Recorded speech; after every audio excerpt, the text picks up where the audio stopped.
Olá, pessoal! Na aula de hoje, iremos estudar sobre a radiciação, que é a operação inversa da potenciação, beleza? Antes de iniciarmos, vamos recordar como é a radiciação? A radiciação, ela é uma expressão, uma operação que aparece nesse formato daqui, ó. O N é chamado de índice e o valor que fica dentro aqui dessa raiz é o radicando. Então, normalmente a gente fala raiz enésima de A, tá? A raiz, ela pode receber o nome de acordo com o índice. Se esse N aqui for 2, normalmente ele não aparece, tá? Por exemplo, essa raiz quadrada aqui de 4. Não aparece o 2, mas a gente sabe que o índice é 2 e a gente chama de raiz quadrada, ok? Se esse N aqui for 3, que é esse caso aqui, nós chamamos de raiz cúbica. Se for 4, raiz quarta, raiz quinta e assim por diante, ok? Tem algumas observações que a gente precisa entender. Esse N aqui, que é o índice, ele precisa ser um número maior que 1, beleza? E o valor de A, ele pode ser qualquer número real. Porém, existe algumas observações que a gente precisa ter cuidado. Por isso que eu dividi aqui em duas situações, índice par e índice ímpar. Índice é esse númerozinho aqui que vai dentro aqui da raiz. Por que, professora? Porque quando o índice é par, a gente precisa ter um certo cuidado. Porque se o índice for par e o valor que vai dentro da raiz ele for negativo, ele for um valor menor que 0, não existe raiz real. Ou seja, essa raiz ela não é definida, beleza? Ela só é definida se o índice for par e o radicando ele for um número positivo, um número maior que 0, ok? Então, ela é definida como sendo um valor de B positivo, de tal forma que B elevado a N resulte nesse A. Vamos ver os exemplos para tentar entender um pouco mais. Por exemplo, aqui, ó, não tem índice porque é 2, né? Aí, nesse caso aqui, a gente tem a raiz quadrada de 4. Quanto é a raiz quadrada de 4? É 2. Por quê? Porque 2 elevado ao N, que é 2, é 2 vezes 2, ou seja, 4. Ok? Quanto é a raiz quadrada de 1,44? X, número com vírgula. Como é que resolve, professora? Do mesmo jeito, tá?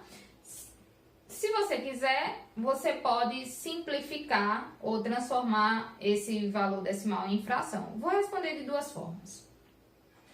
A raiz de 1,44 é 1,2. Por quê? Porque 1,2 elevado ao quadrado dá 1,44, certo? A outra maneira de você responder esse probleminha seria transformar esse 1,44 em fração. Como assim, professora? Dessa maneira daqui, ó. 144 sobre 100.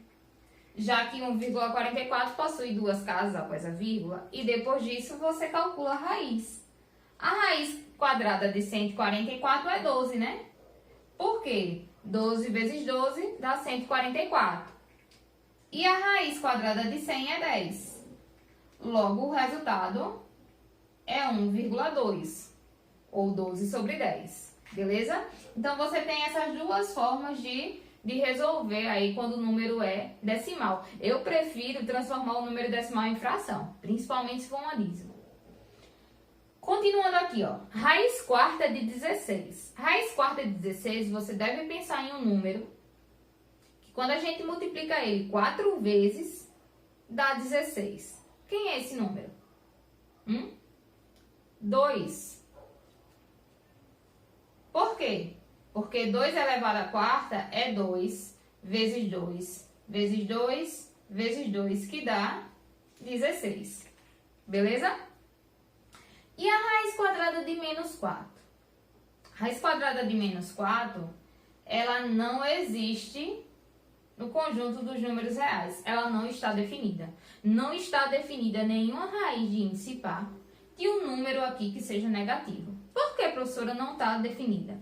Porque se você pensasse no menos 2 vezes menos 2 não dá menos 4. Menos 2 vezes menos 2, quando a gente multiplica menos vezes menos, fica mais 4. Então, não existe dois números reais que multiplicados resultam em um número negativo, ok?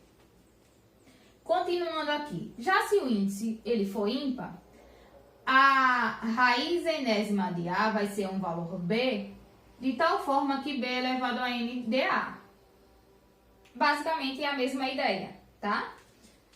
Por exemplo, aqui, ó, raiz cúbica de 27 é um número que multiplicado por ele mesmo 3 vezes dá 27. Quem vai ser esse número? É o 3. Por quê? 3 ao cubo é 3 vezes 3 vezes 3 dá 27. E se fosse raiz cúbica de menos 27, professora? Existe? Sim. Se o índice for ímpar, existe sim a raiz de um número negativo, ok? E quanto é? Vai ser, nesse caso, menos 3. Por quê? Porque menos 3 ao cubo vai dar menos 27, beleza? Raiz cúbica de menos 1, quanto é, professora? Menos 1. Por quê? Porque menos 1 vezes menos 1 vezes menos 1 dá menos 1, ok? E uma observação importante. A raiz enésima de 0 vai ser sempre 0. 0 elevado a qualquer número dá 0, né? Com exceção dele mesmo. Mas como a raiz ela só é definida, a radiciação ela só é definida para o índice maior que 1, então a gente não tem esse problema. Então, a raiz enésima de 0 vai ser sempre 0. Beleza? Então, pessoal, aproveitando aí que já revisamos a radiciação, vou falar um pouco sobre a potência com expoente racional, certo? Como assim, professora? A potência é quando o expoente é uma fração. Como é que a gente resolve, tá? Toda vez que nós tivermos uma potência, tá? Com A sendo um número real positivo, elevado a um expoente fracionário, nós articulamos da seguinte maneira, tá? O numerador dessa fração, ele vai ser o expoente aqui do meu radicando, e o denominador, ele é o índice da minha raiz, certo? Confuso? Vamos aos exemplos. Por exemplo, aqui, ó, exemplo 1, 9 elevado a 1 meio. 9 elevado a 1 meio, a maneira de resolver essa potenciação é transformando numa raiz, ok? Então, como é que vai ficar aqui essa raiz? O 9 vai ser o meu radicando. O numerador, ele é o expoente do radicando. E o denominador é o índice, que é 2, eu nem precisaria colocar, tá? Em resumo, aqui a gente tem a raiz quadrada de 9. E quanto é a raiz quadrada de 9? É 3, né? Por que 3? Porque 3 ao quadrado dá 9, beleza? Continuando aqui, ó, 5 elevado a 1 terço. Como é que eu resolvo essa potência? Para mim resolver a potência de 5 elevado a 1 terço, eu vou transformar essa potência numa raiz, beleza? Esse 3 aqui, que é o denominador, ele passa a ser o índice de 5 elevado ao expoente 1, né? Que é o numerador. Como o expoente é 1, eu não preciso colocar. Então, essa já seria a minha resposta, ok? Aqui, ó, 2 elevado a 3 sobre 4. Então, eu vou transformar essa potência numa raiz. Como assim, professora? O 4, que é o denominador, ele passa a ser o índice. E vai ficar aqui, ó, 2, o radicando elevado ao cubo, ok? Então, como esse valor é menor, não dá para simplificar, não dá para fazer muita coisa, a gente finaliza aí. A ideia nesse momento é só que vocês consigam associar a potência com a raiz, beleza? E daqui a pouco a gente vai trabalhar um pouquinho com as propriedades. Mas assim, nem sempre, nós sabemos que o número racional nem sempre está na forma de fração. Todo número racional, ele pode ser escrito na forma de fração, mas pode ser que venha um número decimal, uma dízima periódica, e aí? Como é que a gente faz? Por exemplo, aqui, ó, 16 elevado a 0,5. O primeiro passo é transformar esse 0,5 numa fração. 0,5 seria 5 sobre 10. Simplificando aqui, ó, por 5, dá 1 meio. Então, esse 16 elevado a 0,5 é a mesma coisa que 16 elevado a 1 meio. E agora que temos a fração, é só transformar na raiz, né? Que ficaria raiz quadrada de 16, que é 4. Por quê? 4 ao quadrado dá 16, beleza? E se aparecer uma dízima periódica, dá para fazer? Dá para fazer também. Como é que eu faço, professora? 0,6666, escrevendo a geratriz, né? Lembram como é? Analisa aqui, é uma geratriz simples, o número que se repete é 6, como só é um número, 9, né? Então, simplificando aqui, ó, por 3, dá 2 terços.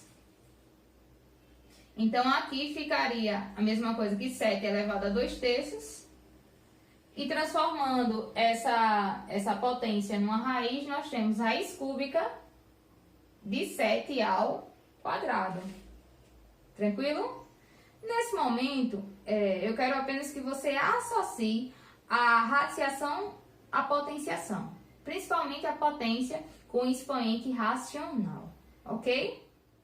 Então, continuando a nossa aula de radiciação, nós temos aqui algumas propriedades. São 5 propriedades para tentar simplificar ou facilitar os nossos cálculos de radicais, ok? Lembrando que essas propriedades, elas são validadas apenas quando a radiciação ela é definida, tá? Então, levando em consideração aquelas condições que vimos aí anteriormente, se o índice for par, que o radicando ele seja um número positivo, porque senão a gente vai estar tratando de algo que não existe, que não faz sentido, ok? Então vamos à primeira propriedade, tá? Então, raiz enésima de A elevado a N vai ser sempre igual a A, tá? Vai ser sempre igual ao radicando. Toda vez que o índice e o expoente forem iguais, não tem o que discutir, a resposta é o radicando. Então aqui, ó, quem é o índice? Não tem, é 2, né? Então aqui, como nós temos o expoente também 2, então, a raiz quadrada de 7 ao quadrado é 7, ok? Raiz cúbica de 10 ao cubo é 10, certo? Se você quiser entender o porquê, basta transformar essa raiz em uma potência. Por que que vai dar? Porque se você fizer aqui, ó, transformar aqui numa fração, né? Que seria o expoente é o numerador, o índice é o denominador. Quando a gente tem o mesmo número dividido por ele mesmo, com exceção do zero, né? Isso daqui é 1. E nós sabemos também que qualquer número elevado a 1 é igual a ele mesmo, certo? Então, para evitar de fazer tudo isso, toda vez que o expoente e o índice forem iguais, a gente cancela e simplifica e o resultado é o radicando, ok? Outra coisa, numa raiz, se você observar que o índice e o expoente são múltiplos, você pode simplificá-los por um mesmo número, ou simplificá-los ou multiplicá-los de acordo com a necessidade. De modo que o que você fizer com o numerador, com o índice, você deve fazer também com o expoente do radicando, ok? O que fizer com o índice, tem que fazer com o expoente do radicando, beleza? Então aqui, ó, observe que 6 e 4, os dois já para dividir por 2. Então a gente pode simplificar aqui, ó, por 2, ficaria 6 dividido por 2 dá 3, então vai ficar raiz cúbica de 10, 4 dividido por 2 dá 2. Então, aí a gente simplificou a nossa raiz, tá? Então, aqui, ó, 25, observe que dá para dividir por 5. Se você dividir aqui por 5, ó, 20 dividido por 5 dá 4, então, o índice é 4. E aqui, o radicando 2, 5 dividido por 5 dá 1, não preciso colocar, ok? Então, essa situação, ela simplifica os nossos cálculos, ok? Toda vez que você tiver uma raiz dentro de uma outra raiz, sem ter nenhum número entre essas duas raízes, então, para simplificar, nós podemos simplesmente multiplicar aqui esses índices, ok? Agora, cuidado, não pode ter nenhum número entre essas duas raízes. Tem que ter raiz dentro de raiz, ok? Por exemplo, aqui, ó, raiz quinta raiz cúbica de 2. Então, observe aqui, ó, raiz de raiz, eu escrevo como sendo uma raiz só. E multiplico aqui, ó, 5 vezes 3, 15. Então, vai ficar raiz 15ª de 2, ok? Se você tiver numa raiz um produto, você pode reescrever essa raiz como sendo o produto de cada um desses fatores elevado à raiz dada. Por exemplo, aqui, ó, raiz quadrada de 4 vezes 25. Eu posso escrever isso daqui como sendo raiz quadrada de 4 vezes raiz quadrada de 25. Observe que isso vai simplificar a minha conta, né? Raiz quadrada de 4 é 2, raiz quadrada de 25 é 5, que dá 10, ok? Então, ou senão você faria aí 4 vezes 25, 100, e a raiz quadrada de 100, 10.